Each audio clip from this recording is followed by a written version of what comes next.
The fairy tale of Pinocchio in the palace. Once upon a time, in the palace of a great king, there was a wooden puppet called Pinocchio. He was created by the king himself, using the finest wood and the most delicate of touches.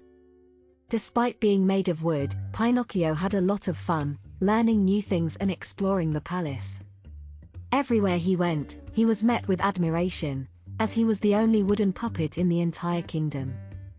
But as his misfortunes would have it, he often found himself in trouble. He would often get lost in the palace, and one day he even got stuck in a chimney. To make matters worse, the king's most trusted advisor, the Grand Vizier, had grown suspicious of Pinocchio. He was convinced that Pinocchio was up to no good, and was determined to prove it. The king, however, was a kind-hearted man and refused to believe the vizier's accusations.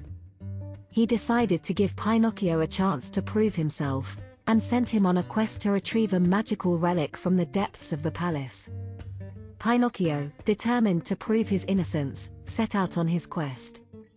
He had many adventures and faced many obstacles along the way, but eventually he was able to locate the magical relic. With the relic in hand, Pinocchio made his way back to the king's palace, where he proudly presented it to the king. Upon seeing the relic, the king was astonished and knew that Pinocchio had indeed been telling the truth. He welcomed the wooden puppet into his court, and Pinocchio was finally accepted as an equal.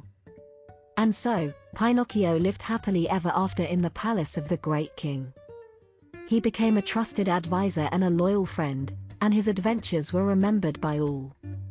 He was a reminder that things are not always what they seem, and that even the most unlikely of heroes can make a difference.